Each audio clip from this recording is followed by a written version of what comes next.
नाम है वैभव और आप लोग देख रहे हैं करियर मित्रा के यूट्यूब चैनल को। दोस्तों यहाँ पर हम लोग घटना चक्र की जो बुक है दृष्टि 2024 करंट अफेयर्स की, उसको कवर अप कर रहे हैं। नेशनल करंट अफेयर्स वाला हमारा पहला पार्ट चल रहा है इस समय।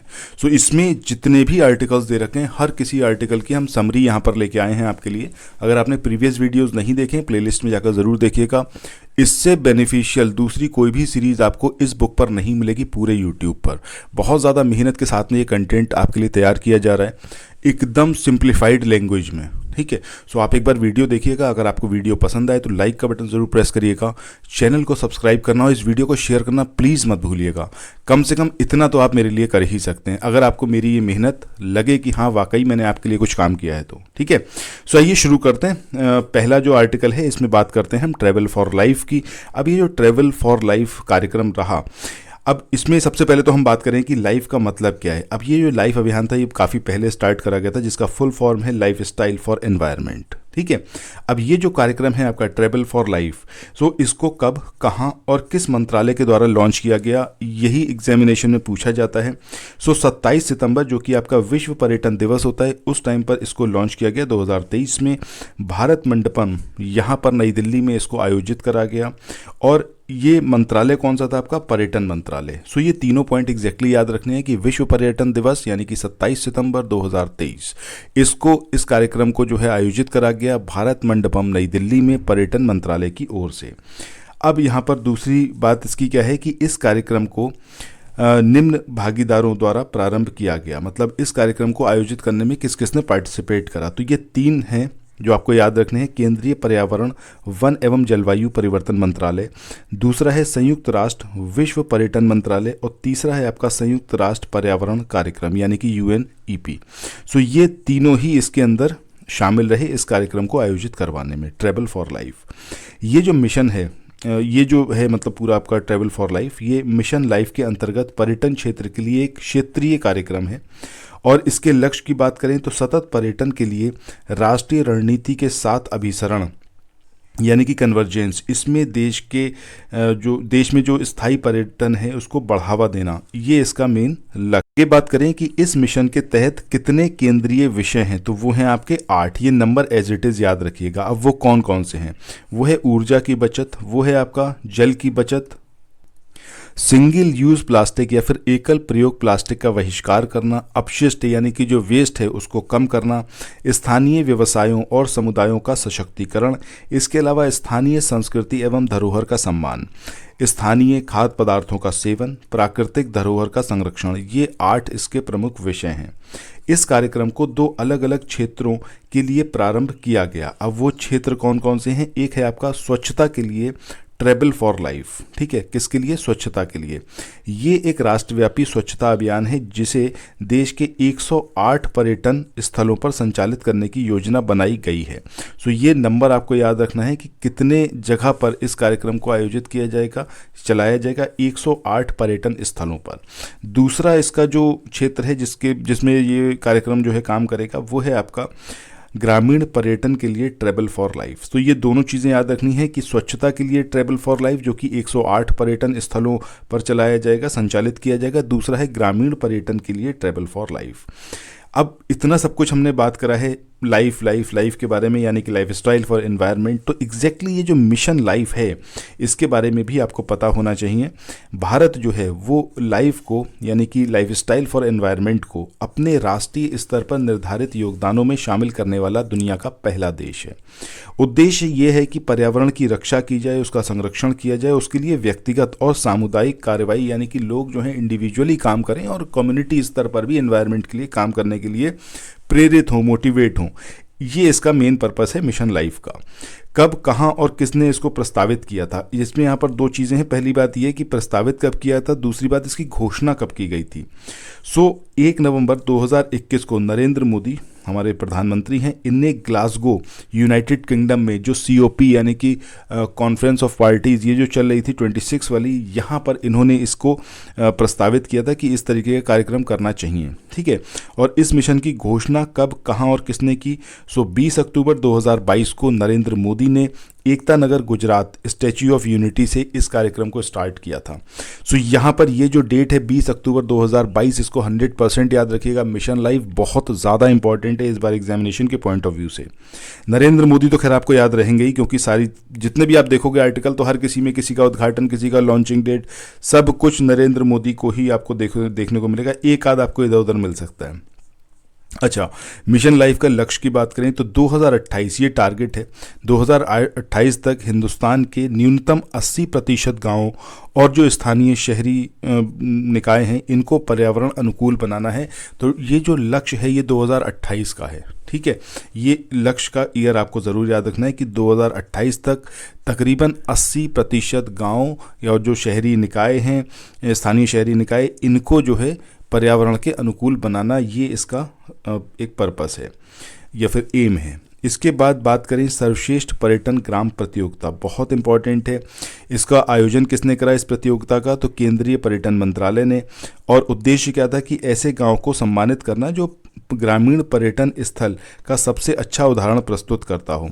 अब ये जो पुरस्कार दिए गए ये कब दिए गए? आपका विश्व पर्यटन दिवस यानी कि 27 सितंबर के अवसर पर ये पुरस्कार दिए गए। टोटल 35 गांव को इसमें पुरस्कृत करा गया। 5 गांव को स्वर्ण, 10 गांव को रजत और 20 गांव को कांस्य श्रेणी में पुरस्कृत किया गया। अब अगर बात करें कि स्वर्ण कैटेगरी में कौन कौन से गांव हैं जो आपको याद रखने, तो ये पांचों के पांचों याद रखिएगा। दाबर, ये जम्मू कश्मीर का एक गांव है बांदीपुरा में। इसके बाद सरमोली, ये पिथौरागढ़ में पड़ता है उत्तराखंड में। इसके बाद रेयक, ये ममित मिजोरम में पड़ता है। इसके बाद कंथालूर, ये इडुक्की केरला में पड़ता है। इसके अलावा मडला, ये जो है आपका पन्ना मध्य प्रदेश में पड़ता है। तो ये पांचों के पांच गांव आपको याद रखने हैं, दावर, सरमोली, रेयक, कंथालूर और मंडला। इसके बाद ये जो इंपॉर्टेंट पॉइंट है इसको और याद रखना है कि अगर हम रजत कैटेगरी की बात करें तो उत्तर प्रदेश का जो कुरैना ग्राम है उसको शामिल किया गया है।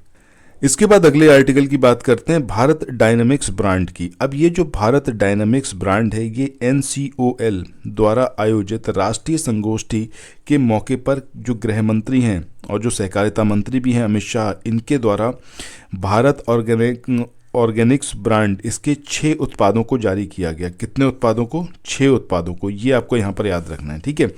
सो नेशनल या फिर हम बात करें राष्ट्रीय सहकारी ऑर्गेनिक्स लिमिटेड यानी कि नेशनल कोऑपरेटिव ऑर्गेनिक्स लिमिटेड, जो कि फुल फॉर्म है आपका NCOL का, इसको नई दिल्ली में सहकारिता के माध्यम से जैविक उत्पादों को बढ़ावा देना विषय पर राष्ट्रीय संगोष्ठी का आयोजन किया गया। सो सहकारिता के माध्यम से जैविक उत्पादों को बढ़ावा देना, इस विषय पर एक जो संगोष्ठी आयोजित हुई, ये कहाँ पर आयोजित हुई? तो याद रखना है नई दिल्ली में आयोजित हुई, ठीक है। और जो ये 6 ब्रांड इसके जारी करे गए भारत ऑर्गेनिक्स ब्रांड के, तो ये जो 6 उत्पाद हैं, ठीक है, ये 6 उत्पाद किसने जारी करे? अमित शाह ने। इसके बाद एक पॉइंट आपको ये और याद रखना है कि राष्ट्रीय सहकारी ऑर्गेनिक लिमिटेड, इसका मुख्यालय कहाँ पर है? तो वो है आपका आनंद, कहाँ पर? गुजरात में, ठीक है। चलो इसके बाद नेक्स्ट आर्टिकल की बात करते हैं। ये है आपका एकात्मकता की मूर्ति। सबसे पहला और सबसे इंपॉर्टेंट पॉइंट कि ये जो एकात्मकता की मूर्ति है ये एग्जैक्टली है किसकी प्रतिमा? तो ये है आदि गुरु शंकराचार्य की। लोकेटेड कहाँ पर है? तो ओंकारेश्वर में मंदात पर्वत है जो कि पुनासा तहसील और खांडवा जिले के अंतर्गत आता है मध्य प्रदेश में। वहाँ पर ये एकात्मकता की मूर्ति इसको लोकेट करा गया है, वहाँ पर इसको स्थापित करा गया है। और प्रतिमा के बारे में अगर हम बात करें तो इसकी ऊंचाई 108 फीट है। एग्जामिनेशन में ये सारी चीज़ें पूछी जाती हैं, that's why this all information is included in it, ठीक है। तो इसको यहाँ पर याद रखना है कि ऊंचाई 108 फीट है। धातु कौन कौन सी हैं जिसका इस्तेमाल करा गया है इस मूर्ति को बनाने में, इस प्रतिमा को बनाने में? तो कांसा, तांबा, टिन और सीसा। मूर्तिकार की बात करें, भगवान रामपुरे ये मूर्तिकार हैं जिन्होंने इस प्रतिमा का मतलब पूरा उसको बनाया है। और इस प्रतिमा में आदि शंकराचार्य को चलने की मुद्रा में यानी कि वॉकिंग स्टाइल में यहाँ पर शो किया गया है। इसके बाद अगला जो पॉइंट है इसमें यहाँ पर बात करी गई है कि ये जो प्रतिमा है ये 54 फीट ऊंचे एक आसन के ऊपर स्थित है जो 27 फीट ऊंचे कमल की पंखुड़ी सदृश आधार पर टिका हुआ है। सो ये आपको एग्जैक्टली यहाँ पर याद रखना है सारी चीज़ें, ठीक है। और इस प्रतिमा का जो वैचारिक संकेत है ये प्रसिद्ध भारतीय चित्रकार वसुदेव कामत इन्होंने तैयार किया था। सिर्फ वैचारिक संकेत है ये, इन्होंने काम नहीं करा इसके ऊपर। बट इसको जो इस स्केच के आधार पर जो फाइनली मूर्ति बनाई वो किसने बनाई, भगवान रामपुरे ने। ठीक है, ये सोलापुर महाराष्ट्र के एक मूर्तिकार हैं। इसके बाद आगे बात करते हैं कि मूर्ति का अनावरण किसने किया। तो मूर्ति का अनावरण करा शिवराज सिंह चौहान, जो कि पहले मुख्यमंत्री थे मध्य प्रदेश के, अब नहीं है। कमेंट सेक्शन में बताइएगा मध्य प्रदेश के अब मुख्यमंत्री कौन है। ये हम लास्ट जो वीडियो था उसमें हमने आर्टिकल में देखा था, जो चुनाव के बारे में हमने पढ़ा था उसमें। सो अगर आपने नहीं देखा है वीडियो देखिएगा, अदरवाइज़ बताइएगा कमेंट सेक्शन में आज की डेट में मध्य प्रदेश के जो सीएम हैं वो कौन है। ओंकारेश्वर में आयोजित शंकर वतरम नामक एक समारोह के दौरान जो है इसका अनावरण किया गया। इसके बाद बात करें एकात्मकता धाम की, तो इसमें 3 चीज़ों की स्थापना की गई है। पहला है आपका जो आदि शंकराचार्य हैं इनकी एक बहुधातु प्रतिमा, जिसके बारे में अभी हमने पूरा पढ़ा, एकात्मकता की मूर्ति। दूसरा है शंकराचार्य का संग्रहालय, और तीसरा है जो शंकराचार्य हैं ये आचार्य शंकर अंतर्राष्ट्रीय अद्वैत वेदांत संस्थान। तो इन 3 चीज़ों की स्थापना किसमें करी गई है, एकात्मकता धाम में। ठीक है, तो एक मूर्ति करी गई है, एक संग्रहालय और एक संस्थान। इसके बाद नेक्स्ट बात करते हैं स्टैच्यू ऑफ इक्वलिटी की। Statue of equality doctor BR Ambedkar की प्रतिमा है। कहाँ पर लोकेटेड है, मैरीलैंड अमेरिका में। ऊंचाई की बात करें 19 फीट है। शिल्पकार कौन है, राम वी सुतार, इन्होंने इस मूर्ति को बनाया है। और ये जो है भारत के बाहर स्थित डॉक्टर अम्बेडकर की सबसे ऊंची प्रतिमा है 19 फीट की। ये जो प्रतिमा है ये हैदराबाद स्थित डॉक्टर अम्बेडकर की विश्व की सबसे ऊंची प्रतिमा। अगर आपसे पूछा जाए डॉक्टर अम्बेडकर की विश्व की सबसे ऊंची प्रतिमा कहाँ पर लोकेटेड है, तो आपको याद रखना है हैदराबाद में है। कौन कौन सी धातु का इसमें इस्तेमाल हुआ है, कांसा। ठीक है, कांसे की बनी हुई है। ऊंचाई की बात करें 125 फीट ऊंची ये प्रतिमा है। इसका अनावरण किसने किया था, उस टाइम पर जो मुख्यमंत्री थे तेलंगाना के चंद्रशेखर राव, इन्होंने इस प्रतिकृति का अनावरण किया था। इसके बाद नेक्स्ट बात करते हैं स्टैच्यू ऑफ यूनिटी की। बड़ा इंपॉर्टेंट है, 182 मीटर की हाइट की ये स्टैच्यू ऑफ यूनिटी है। राम वी सुतार इन्होंने इसको बनाया है। गुजरात राज्य में लोकेटेड है और सरदार वल्लभ भाई पटेल की ये प्रतिमा है। इसके अलावा अगर हम बात करें भारत में कौन कौन सी प्रमुख मूर्तियां हैं जिनके बारे में आपको पता होना चाहिए कि कहाँ कहाँ पर लोकेटेड हैं। सो स्टैच्यू ऑफ यूनिटी के बारे में अभी देखा, गुजरात में है। तिरुवल्लुर प्रतिमा की बात करें तमिलनाडु में है। गोमटेश्वर प्रतिमा कर्नाटक में है। हनुमान मूर्ति की बात करें तो ये नई दिल्ली में है। इसके अलावा भगवान मुरुगन की प्रतिमा ये कहाँ पर है, आपका तमिलनाडु में। मुरुदेश्वर की भगवान शिव की प्रतिमा ये कर्नाटक में लोकेटेड है। ठीक है, इसके बाद अगला जो आर्टिकल है राष्ट्रीय हल्दी बोर्ड, इसके बारे में बात करते हैं। सबसे इम्पॉर्टेंट पॉइंट इसका यही है कि इसको कब गठित किया गया, तो 4 अक्टूबर 2023 में इसको गठित किया गया राष्ट्रीय हल्दी बोर्ड को। ये जो हल्दी बोर्ड है एग्जैक्टली करेगा क्या, तो ये देश में हल्दी और हल्दी उत्पादों के विकास और संवर्धन पर ध्यान केंद्रित करेगा। इसके अगर हम बात करें कौन कौन से कार्य रहेंगे, तो ये पहला काम तो यही करेगा कि हल्दी के स्वास्थ्य संबंधी जो लाभ हैं उसके विषय पर जागरूकता बढ़ाएगा। लोगों को पता चलेगा कि हल्दी से कितने फ़ायदे होते हैं, और हल्दी की जो खपत है उसको बढ़ाने की दिशा में काम करेगा। ऑब्वियस सी बात है, जब लोगों को ये पता चलेगा कि हल्दी से इतने ज़्यादा फ़ायदे होने वाले हैं तो वो और हल्दी को कंज्यूम करेंगे, तो हल्दी की खपत बढ़ेगी। हल्दी के निर्यात को बढ़ाने के लिए अंतर्राष्ट्रीय स्तर पर नए बाजार विकसित करना, ये इसका काम है। इसके अलावा नए उत्पादों के अनुसंधान और विकास को ये बढ़ावा देगा, और मूल्यवर्धित हल्दी उत्पादों के लिए नागरिकों के पारंपरिक ज्ञान का विकास करेगा। सो ये सारे काम रहेंगे राष्ट्रीय हल्दी बोर्ड के। इसके बाद आगे बात करते हैं इसमें कि भारतीय हल्दी के बारे में, कि भारतीय हल्दी के जो प्रमुख निर्यात बाज़ार हैं ये कौन कौन से हैं, तो ये बांग्लादेश है, ये संयुक्त अरब अमीरात है, इसके अलावा अमेरिका है और मलेशिया है। राष्ट्रीय हल्दी बोर्ड की केंद्रित गतिविधियों के माध्यम से 2030 तक, ये टारगेट वर्ष आपको याद रखना है, 2030 तक भारतीय हल्दी निर्यात जो है इसको $1 बिलियन तक पहुंचाने का मतलब एक अनुमान है कि इतना तो हम कर ही लेंगे। ठीक है, तो $1 बिलियन का पूरा बिजनेस इसके निर्यात से हल्दी के, इसको टारगेट किया गया है कि 2030 तक हमें करना है। मतलब इतना बिजनेस हमें लेके जाना है कि $1 बिलियन एनुअली जो है हम निर्यात कर पाएँ 2030 तक।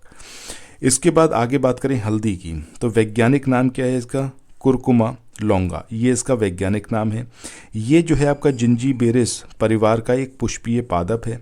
और हल्दी में उपस्थित प्रमुख जैव सक्रिय यौगिक की बात करें तो ये क्या है आपका कुरक्यूमिनॉइड्स, ये इसका प्रमुख सक्रिय जैव सक्रिय यौगिक है।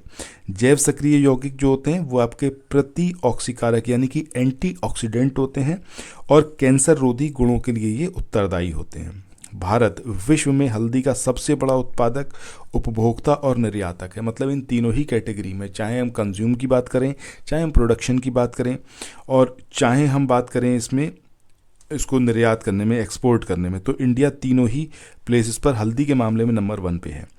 अगर हम बात करें सर्वाधिक हल्दी उत्पादक राज्य, तो ये महाराष्ट्र है, तेलंगाना है, कर्नाटक है और तमिलनाडु है।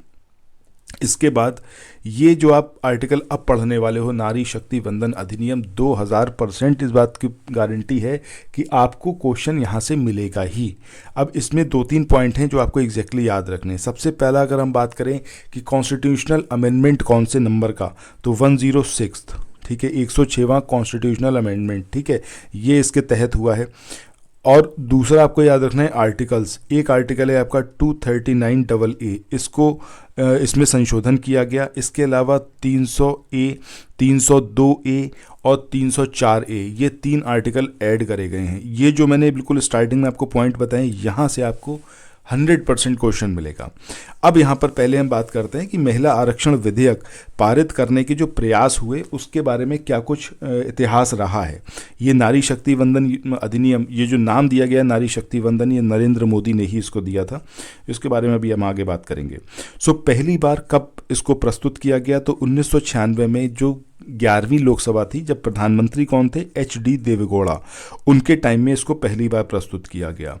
दूसरी बार की बात करें 1998 में फिर कोशिश करी गई, जब 13वीं लोकसभा चल रही थी और अटल बिहारी वाजपेयी जो थे वो प्रधानमंत्री थे। इसके बाद तीसरी कोशिश कब हुई, 2008 में, जब किसका टाइम चल रहा था, मनमोहन सिंह का टाइम चल रहा था जो हमारे प्रधानमंत्री थे। उस टाइम पर 108वां संशोधन विधेयक 2008 ये लाया गया। इससे पहले 13वीं लोकसभा में 85वां संशोधन विधेयक 1999 के नाम से इसको लाया गया। इसके बाद फाइनली चौथी बार अब जाकर जो है 2023 में 128वां संशोधन विधेयक 2023, इसके नाम से नरेंद्र मोदी के कार्यकाल में इसे प्रस्तुत करा गया। और संविधान में जब संशोधन हो गया तो 106वां संशोधन हुआ, जिसके तहत जो है इसको अब लॉ बना दिया गया, ठीक है, 2023 में। और इसे संसद के एक विशेष सत्र के दौरान पारित किया गया। ऐसा नहीं था कि मानसून सत्र चल रहा था या फिर विंटर सीजन या कुछ चल रहा था, ऐसा कुछ भी नहीं था। सीधे सीधे से एक स्पेशल सेशन बुलाया गया सिर्फ इस अधिनियम के लिए ही। और नरेंद्र मोदी ने इस कानून को अनौपचारिक रूप से नारी शक्ति वंदन अधिनियम नाम दिया। तो ये नाम किसने दिया, नरेंद्र मोदी ने। विशेष सत्र में इसको पारित किया गया और 106वां संविधान संशोधन है ये। आगे बात करें तो इस विधेयक के समर्थन में लोकसभा में 454 सदस्यों ने मतदान किया, जबकि 2 सदस्यों ने इसके विरोध में मतदान किया था। अब अगर हम बात करें कि वो 2 सदस्य कौन कौन थे जिन्होंने इसमें विरोध किया, तो एक तो ओवैसी, ठीक है, IMI का जो आपका AIM, ठीक है, इसके एक सांसद हैं अबैसुद्दीन ओवैसी, इन्होंने इसका विरोध किया। दूसरे इन्हीं के पार्टी के हैं सैयद इम्तियाज़ जलील, इन्होंने जो है इसका विरोध किया, ठीक है। तो 2 लोगों ने इसके अगेंस्ट वोट किया, अदरवाइज 454 जो थे उन्होंने इसके सपोर्ट में वोट किया। राज्यसभा में ये जो विधेयक है उसमें सर्वसम्मति से इसको पारित किया गया, वहाँ पर अगेंस्ट एक भी वोट नहीं पड़ा। तो ये सारे पॉइंट इंपॉर्टेंट हैं इसके विषय में। महिला आरक्षण विधेयक अमृतकाल में नए संसद भवन में पारित होने वाला पहला विधेयक है। सो नया जो संसद भवन है उसमें पहली बार जब कोई वो पारित हुआ तो वो यही है। इसके बाद आगे बात करते हैं इसमें, ये जो अधिनियम है इसके माध्यम से लोकसभा, राज्य विधानसभा और राष्ट्रीय राजधानी क्षेत्र दिल्ली की जो विधानसभा है इसमें महिलाओं के लिए कुल सीटों की 1/3 सीटों को आरक्षित करने का प्रावधान किया गया है। यानी कि तकरीबन 33% सीटें वो आरक्षित रहेंगी लोकसभा के लिए, इसके अलावा राज्य विधानसभाओं के लिए, और अगर यूनियन टेरिटरी की किसी विधानसभा की बात करें तो वो सिर्फ और सिर्फ दिल्ली है, ठीक है।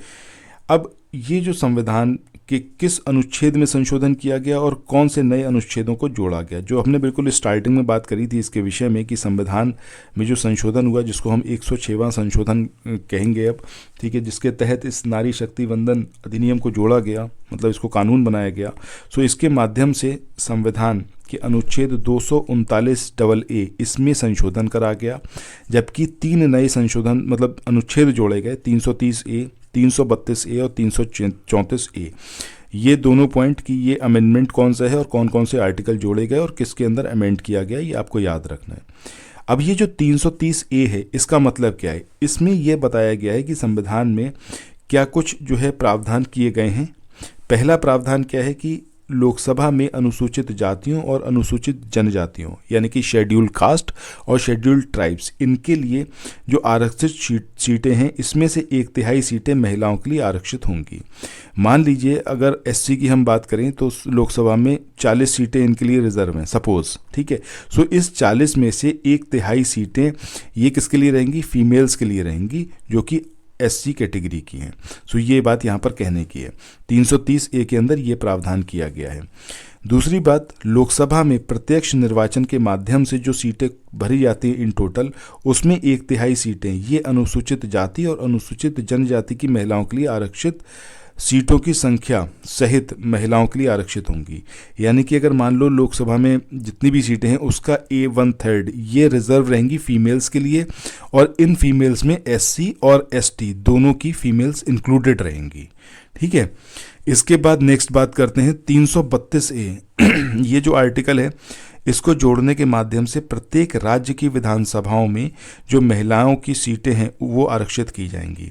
सो 330 ए ये लोकसभा के बारे में है, लोकसभा में सीटों के आरक्षण के बारे में। 332 ए जो है ये राज्य विधानसभाओं के बारे में है। 334 ए की बात करें तो इसके माध्यम से महिलाओं के लिए सीटों के आरक्षण के लागू होने संबंधी शर्तों को स्पष्ट किया गया है। मतलब शुरुआत में जो पहला आर्टिकल है 330 ए उसमें लोकसभा के बारे में बात हो रही है कि उसमें जो सीट्स रिजर्व करी जाएंगी। उसके बाद 332 ए की बात करें तो इसमें बात करी गई है राज्य विधानसभाओं की, और 334 ए की बात करें तो इसमें ये सारी शर्तें हैं कि किस तरीके से जो आरक्षण है इसको लागू किया जाएगा। अब यहाँ पर नेक्स्ट पॉइंट की बात करते हैं कि लोकसभा, विधानसभाओं और एनसीआर दिल्ली इसकी जो विधानसभा है इसमें महिलाओं के लिए सीटों के आरक्षण से संबंधित संविधान के प्रावधान इस उद्देश्य के लिए संचालित होने वाली परिसीमन की प्रक्रिया के बाद ही प्रभावी होंगे। यानी कि जब तक नई जनगणना नहीं होगी, जब तक डीलिमिटेशन आयोग मतलब वो अपना काम नहीं कर लेता, तब तक ये जो आरक्षण के प्रावधान हैं ये लागू नहीं होंगे, ना ही लोकसभा में, ना ही राज्य विधानसभाओं में, ना ही यूनियन टेरिटरी दिल्ली में। लोकसभा, विधानसभा और एनसीआर की जो विधानसभा है इसमें महिलाओं के लिए सीटों के आरक्षण जो है 15 वर्ष की अवधि के लिए प्रदान किया जाएगा। हालांकि संसद जो है इस अवधि को आगे बढ़ा सकता है। यानी कि जो आरक्षण दिया जाएगा, पहली बात तो ये कि जब पहली अब जनगणना होगी उसके बाद ही इसके जो प्रावधान है वो लागू होंगे, और वो जो प्रावधान होंगे वो 15 सालों के लिए होंगे। उसके बाद जो पार्लियामेंट है वो उसमें अमेंडमेंट कर सकती है, उसके टाइम को बढ़ा भी सकती है और नहीं भी बढ़ा सकती, वो डिपेंड करता है, ठीक है। सो ये सब कुछ था आपका नारी शक्ति वंदन अधिनियम के बारे में। इसके बाद आगे बात करते हैं आयुष्मान भव अभियान। सबसे पहली बात, किसने और कब इसको स्टार्ट किया गया, तो राष्ट्रपति द्रौपदी मुर्मू के द्वारा इसको स्टार्ट किया गया। कहाँ पर, गांधीनगर गुजरात में। इसे केंद्रीय स्वास्थ्य और परिवार कल्याण मंत्रालय द्वारा प्रारंभ किया गया। यानी कि जो मिनिस्ट्री है वो कौन सी है आपकी, जो हेल्थ मिनिस्ट्री है वो इसमें काम कर रही है, और ये जो है एक राष्ट्रव्यापी स्वास्थ्य सेवा पहल है। इस अभियान को कब से कब तक चलाया गया, ये पूरा आप टाइम ड्यूरेशन याद रखिएगा। 17 सितंबर 2023 को स्टार्ट किया गया और 2 अक्टूबर 2023 तक ये चला। अब उद्देश्य की बात करें कि उद्देश्य क्या है, तो देश के प्रत्येक गाँव और शहर तक स्वास्थ्य सेवाओं का अधिकतम कवरेज जो है उसको सुनिश्चित करना, ये पर्पस है आयुष्मान भव अभियान का।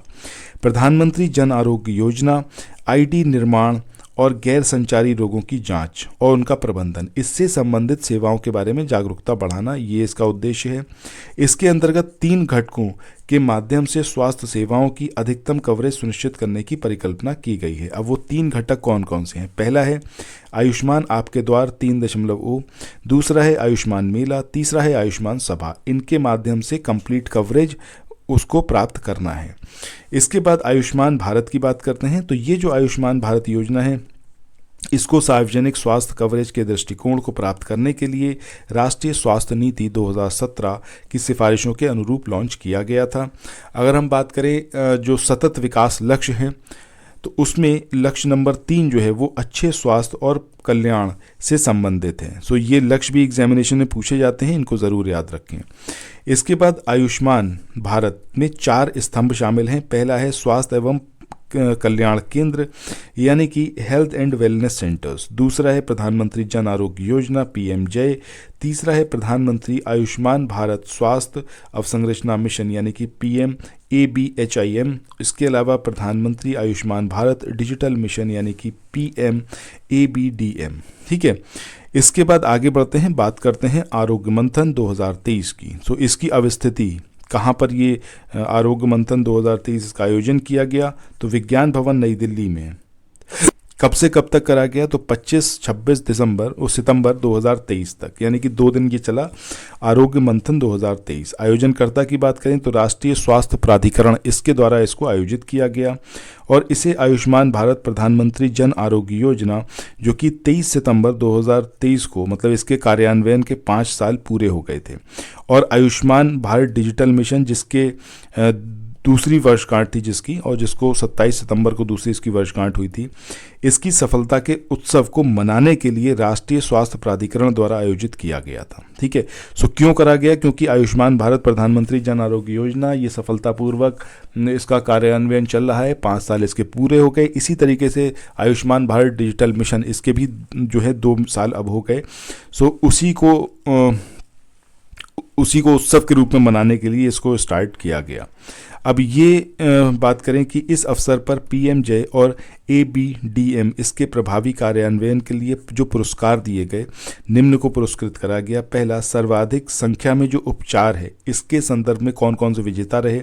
सो बड़े राज्यों में बात करें, केरला इसमें विजयी रहा कि सबसे ज़्यादा यहाँ पर जो है उपचार की फैसिलिटी दी गई। इसके अलावा छोटे राज्यों में बात करें तो मेघालय, केंद्र शासित प्रदेशों में बात करें तो पुडुचेरी। ये ज़रूर याद रखिएगा, बहुत ही ज़्यादा इम्पॉर्टेंट है ये।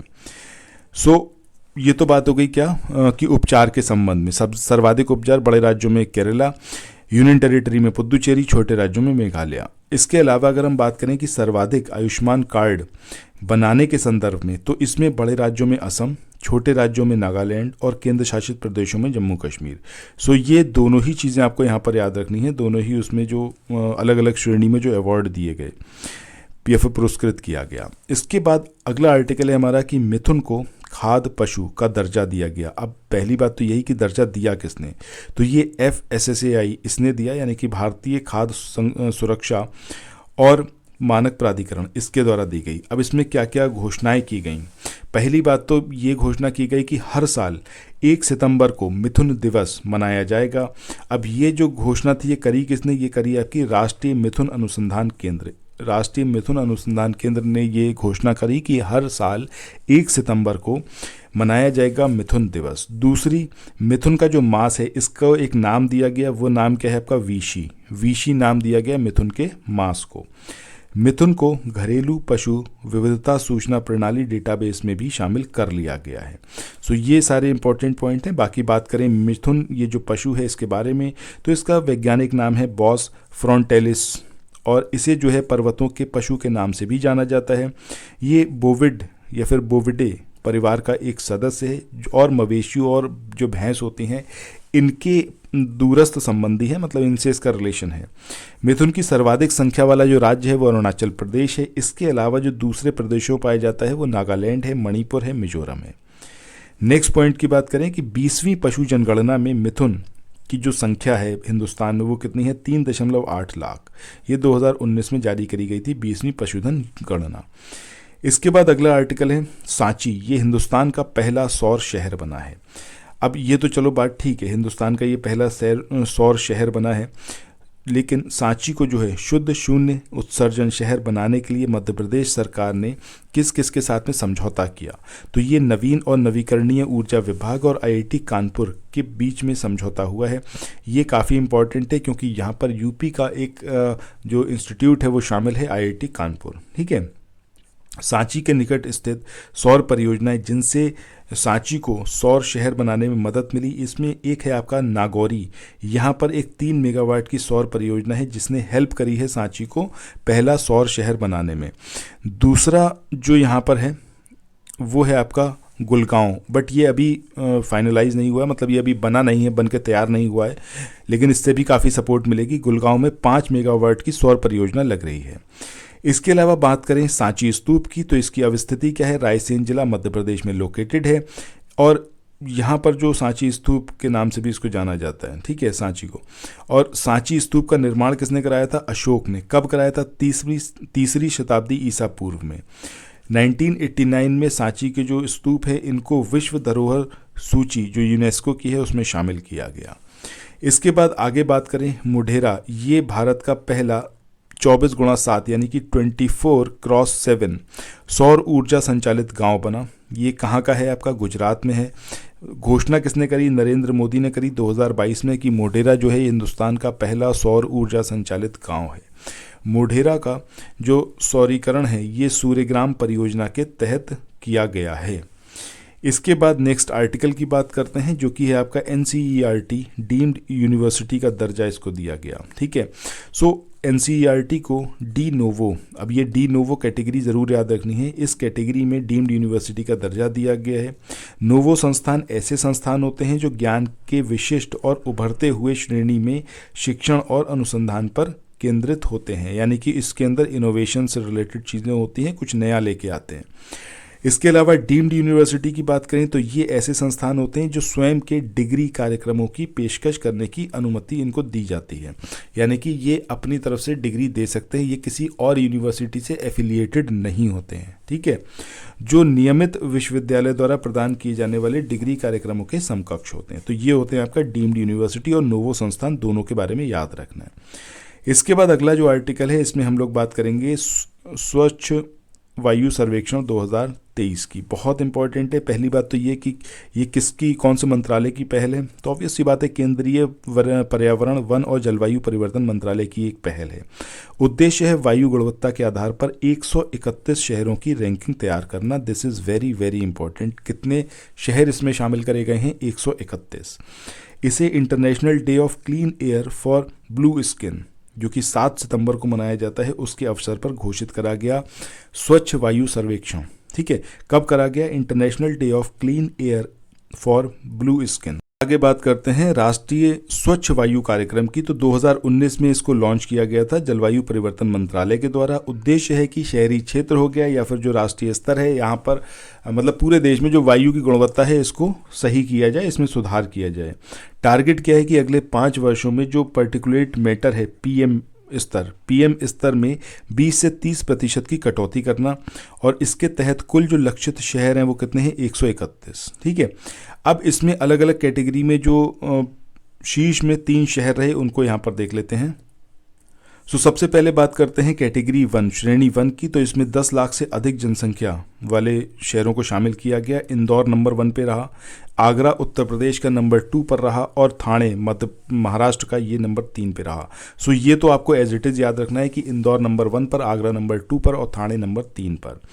कैटेगरी 2 की बात करें जिसमें 3 से 10 लाख की जनसंख्या वाले शहरों को शामिल किया गया। इसमें अमरावती जो कि महाराष्ट्र का है, इसके बाद मुरादाबाद जो कि यूपी का है, और गुंटूर जो कि आंध्र प्रदेश का है, इसको शामिल किया गया। इसके बाद कैटेगरी 3 की बात करें जिसमें 3 लाख से कम जो जनसंख्या है उसको शामिल किया गया है।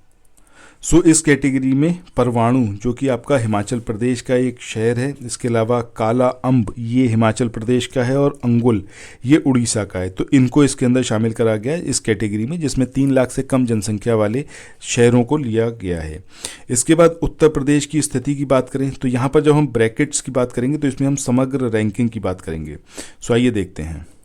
इसमें सबसे पहले कैटेगरी 1 की बात करें जिसमें 10 लाख से ज़्यादा जो की जनसंख्या वालों को शामिल किया गया है शहरों को। तो इसमें आपका आगरा ये आपका समग्र रैंकिंग में इसकी रैंकिंग कितनी है, 2nd है। बनारस की बात करें तो समग्र रैंकिंग कितनी है इसकी, 11 है। इसके बाद गाज़ियाबाद 12 है, मेरठ की बात करें 15 आता है समग्र रैंकिंग में, कानपुर की बात करें 23 है, लखनऊ की बात करें 24, प्रयागराज की बात करें 28।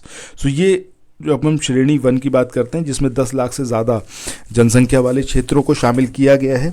इसमें अगर हम यूपी के जो शहर हैं इनको कैटेगराइज करें तो इसमें सबसे पहले आगरा आएगा नंबर 1 पर, फिर आपका बनारस आएगा, फिर गाज़ियाबाद, फिर मेरठ, फिर कानपुर, फिर लखनऊ और फिर प्रयागराज। कैटेगरी 2 की बात करें इसमें 3 से 10 लाख की जो आबादी है, जो जनसंख्या है, उसको शामिल किया गया है, उन शहरों को जहाँ पर आबादी 3 से 10 लाख है। इसमें मुरादाबाद आता है, फिर फिरोज़ाबाद आता है, फिर बरेली, फिर झांसी, फिर गोरखपुर, फिर नोएडा। समग्र रैंकिंग मुरादाबाद की 2, फिरोज़ाबाद की 4, बरेली की बात करें तो बरेली की 6, झांसी की 7 और गोरखपुर की 11 और नोएडा की 24 है। इसके बाद आगे देखते हैं, कैटेगरी 3 की बात करें तो इसमें 3 लाख से कम जनसंख्या की बात हो रही है। ठीक है, ये थोड़ा सा यहाँ पर इनकरेक्ट है, सो लेट इट गो। सो इसमें रायबरेली जिसकी समग्र रैंकिंग 4 है, गजरौला इसकी 16 है, खुर्जा की बात करें तो 28 है और अनपरा की बात करें तो 33 है। इसमें 3 लाख से कम जनसंख्या वाले जो शहर हैं उसको शामिल किया गया है। आगे बढ़ते हैं। सो अगला आर्टिकल जो है ये भारत मंडपम के बारे में है, जहां पर अंतर्राष्ट्रीय प्रदर्शनी और सह सम्मेलन केंद्र स्थापित है। सो अवस्थिति और घोषणाकर्ता की बात करें कि भारत मंडपम, इसकी घोषणा किसने करी? सो नरेंद्र मोदी ने करी। ये एग्जैक्टली कहाँ पर है? आपका प्रगति मैदान नई दिल्ली में लोकेटेड है और इसे अंतर्राष्ट्रीय प्रदर्शनी सह सम्मेलन केंद्र परिसर में निर्मित किया गया है और इसी का नाम क्या है? आपका भारत मंडपम। ठीक है, मतलब इसको नाम जो दे दिया गया वो भारत मंडपम नाम दिया गया है। भारत मंडपम नाम ये भगवान वशेश्वर के अनुभव मंडपम से प्रेरित है। अनुभव मंडपम, इसका निर्माण 12वीं सदी में भगवान वशेश्वर द्वारा कर्नाटक में सार्वजनिक समारोह में किया गया था, समारोहों के लिए कराया गया था। ठीक है, 2023 में G20 शिखर सम्मेलन का आयोजन भारत मंडपम में ही किया गया। इसके बाद बात करें विश्व की जो सबसे ऊंची नटराज की मूर्ति है कहाँ पर लोकेटेड है, तो ये आपका भारत मंडपम नई दिल्ली में ही लोकेटेड है। 28 फीट की ये ऊंची है, जो नटराज की सबसे ऊंची मूर्ति है दुनिया की। निर्माण में जो धातु प्रयुक्त हुई उसमें अष्ट धातु हैं, जिसमें आपका सोना, चांदी, सीसा, तांबा, टिन, पारा, लोहा और जस्ता इस्तेमाल किया गया है। मूर्तिकार की बात करें तो राधा कृष्ण सभापति और उनका दल, ठीक है, राधा कृष्ण स्थापति और उनका दल जो है वो इसमें मूर्तिकार रहे हैं और मूर्ति का निर्माण जो है वो लॉस्ट वैक्स कास्टिंग मेथड द्वारा किया गया है। सो यहीं पर दोस्तों आज के अपने इस वाले सेशन को अब एंड करेंगे। अगला जो वीडियो आप देखोगे उसमें हम लोग स्टार्ट करेंगे और जो आर्टिकल हैं, जिसमें पहला आर्टिकल रहेगा प्रधानमंत्री विश्वकर्मा योजना से related. So thanks for watching. अगर आपको ये वीडियो वाकई पसंद आया हो और हेल्पफुल लगा हो तो इसको शेयर करना प्लीज़ मत भूलना। चैनल को सब्सक्राइब ज़रूर करना और वीडियो को लाइक ज़रूर करना। Bye bye.